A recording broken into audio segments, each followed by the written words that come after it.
Another day, another frame. Today we're taking a look at this GEPRC Leopard frame from Banggood. This is available in 3 sizes. It comes with one that supports 4-inch props, 5-inch props, and 6-inch props. I got the 5-inch props. So this is the box that it came in. It didn't come in a static bag. That's pretty good. Over here on this side it has the label. It tells you it's an LSX5 along with some statistics on it. Let's open this up and take a look. It comes with directions. The directions are always good, except for sometimes it means that the build is very complex. In this case, I don't think that is the case. I think it's just that they actually took the time to make a nice product. A couple of sets of GEPRC stickers, power distribution board, battery straps, and all the good parts of the frame, including the stars of the show. These always remind me of horseshoes. But we'll get these things all out of the bags and we'll take a look at the parts a little closer. Every bag has to be cut open. They use like 12 mil plastic on this stuff or something. Forget it. Forget it. Review's over. Frame review's over. We're not doing this. Sorry about that. Here I have most of the parts laid out now, finally, out of the bags. And this is one of the arms. All the arms are actually identical, like this, you can tell, except that one's just flipped over. But these arms are near perfect in terms of how well they beveled the edges and how clean the edges are. This is, I rub it like this and it's not getting dust on my hands, so that is spectacular. They did an excellent job with this. And the carbon fiber looks good. Even the holes up here look good. Yeah. Okay, so anyway, here they are. I'm going to get this thing put together and we'll take a little closer look at it and get some measurements off of it. Boom, shakalaka. There it is, all finished and put together. Now there's some interesting things about this frame. First of all, there's a lot of screws and a lot of pieces, so it takes a little bit of time to put it together. But inside here, all 4 of these arms come down into the middle and they all touch. So even when all the screws on here are loose and you move this, it can barely move. It probably moves less than maybe 1 millimeter or so, just because it's playing off of the strength of the other arms inside there. Now inside here, inside the frame, there's a 12 millimeter screw that comes up through the middle right here and goes up, and there's a little nylon washer underneath the power distribution board, then the power distribution board. And you can kind of see right here where my fingernail is, there's a split between the top spacer and the lower spacer, and that's so you can put your flight board in there. Now there's just barely enough room in here to fit that flight board in here with the included stuff. But you should be fine, just because it's designed for these spacers inside this frame. Up here on the front of the quad, this carbon fiber piece is cut near perfect. If you look right here how close it is, there's not a lot of tolerances given inside there for flaws inside of the cutting of this thing. And it is smooth right around this edge here too. It lines up just near perfect with this. I can't believe how nice it's actually cut in there. That's awesome. And also the depth here is near perfect also between the carbon fiber and the aluminum spacer there. I believe it's aluminum. But it also has these 2 little spacers inside here to help hold it together. And this little antenna holder back here on the back comes with a little rubber grommet that goes in there to help hold it together without shorting the antenna to the frame, which is a great idea. I haven't seen those since Voodoo Quads used that for their power wires. Included with this kit is this piece of carbon fiber, and this is designed to go up above your flight board and give you another place to mount your video transmitter. Because there's no roof or top to this, there's no good place to mount your video transmitter, so that makes the perfect spot right there.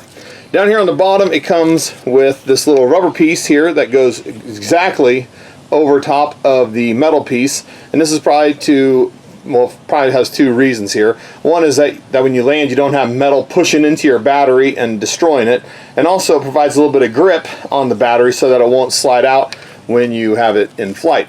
The little battery protector down here on the bottom, it has the landing pads on the bottom. It also has a rubber piece that goes inside here, and again, this is probably just in here to sandwich the battery in, and with the rubber pieces it'll keep it from sliding out and you won't have a battery hanging out while you're trying to finish your last lap of the race. The power distribution board comes with a piece hanging off the side, and this is where you're supposed to solder in your XT60 connector. This is kind of a standard power distribution board nowadays that most quadcopters come with, but that allows you to have your battery sit here and have the battery plug right into the quadcopter and have a zero chance of your power cord getting tangled up in your props, which is always a concern if it comes out the back, because usually you'll have a little bit of extra come around and then your battery's here, your battery cable comes out, and there's a lot back here that can get caught up. Well, with this, it just eliminates that entirely. Now the downside is if you were to land on this at just the right angle, you can bend and break these off, which I've done that before, but it's very rare that actually happens. And usually the nice thing is all your wires are already cut the right length, so if you do have to replace it, it's not too bad of an issue. So here's the purple 215 sitting next to the Leopard 5, and you can see they look about this. I mean, they have the same idea where they have the aluminum piece that kind of provides the protection for the electronics inside. This one here, they went ahead and they put the carbon fiber pieces up on top, and so you can mount the video transmitter underneath. This one has the carbon fiber piece for the video transmitter to mount on top of. Nothing else is really going to mount to this unless you zip tie it to the top somehow. Now, one other difference between these, this one is an X, this one's a stretched X. This one is also a little bit shorter, and being shorter, you're gonna have to be a little bit more careful putting your components in, where this one gives you a little bit more grace on the distance between the bottom plate and the upper pieces here, the aluminum pieces. Go get some measurements off this frame. I already have this set here, but it's about 28 millimeters between the two carbon fiber pieces for your FPV camera to fit into. The arms here are supposed to be 4 millimeters, and they come in just about 4, and the width here is about 13. Now, a lot of these frames have been coming out with 15 millimeter wide. There's a little bit wider up near the end, but 15 millimeter wide arms, but this one uses 13. I guess we'll see if that actually holds up as more and more people build this frame. If I center up this ruler over the middle of the hole and we measure over here, it comes out to be right about 230. So this is a 230 size quadcopter frame. Now if we measure from the front to the back, which is right here, it comes out to be about 180 or so. And then side to side between the motors, this is about 140 it looks like. Yeah, about 140 side to side. So with the scale out, I'll go ahead and I'll get this frame set on here without touching the ground. And I also have the XT60 connector that I'll drop on there. And with the XT60 connector, it comes up to be about 162.8.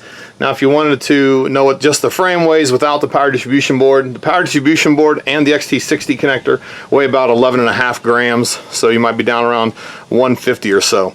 Now, if you've been following the videos and paying attention to the weights, that's becoming more and more of a big deal. This one weighing in at over 160 makes this a really heavy frame, because most fast frames are going to be down around 100 grams or so. And if you get crazy like the Hyperlights, you're going to get down around 60.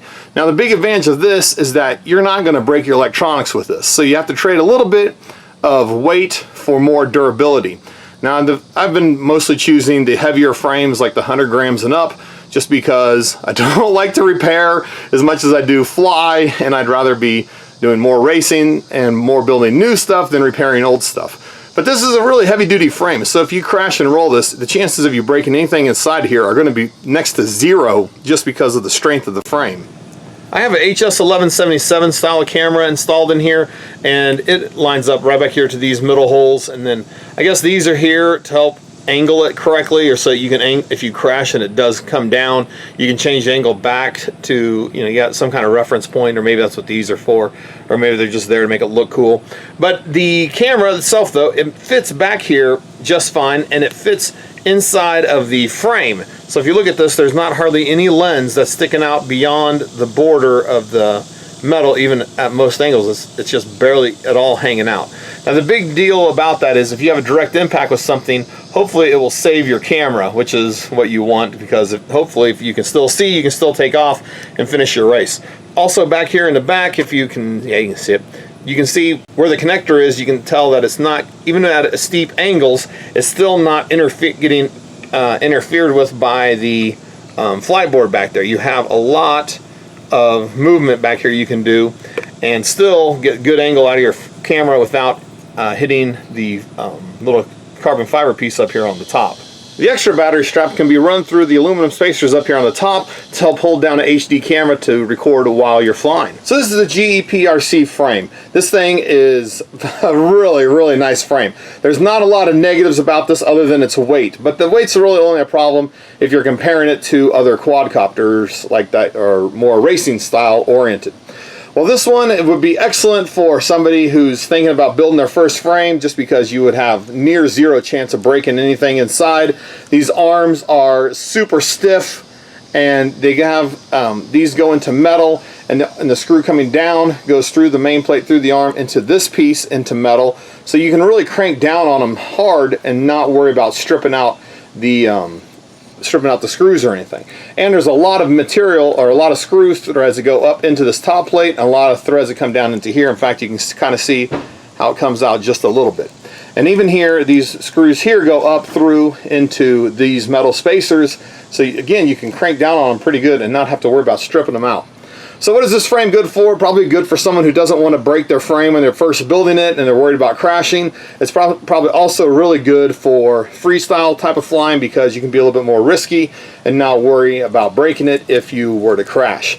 Is it a good racer? It'd probably be okay. The only downside is once you start comparing against other frames that weigh 100 and also less grams, then it becomes kind of a monster. But if you're pushing your throttle full throttle and you feel like the quadcopter is not going as fast as you want it to, and you're giving it everything, that's the time that probably need to look to upgrade to something a little lighter or something a little more powerful. Anyway, this is the GEPRC Leopard frame, the LSX210. Yeah, LSX5 from Banggood. If you have any questions about this, feel free to leave them down in the comments. I'll try to help you out as best I can, and as always, thanks for watching.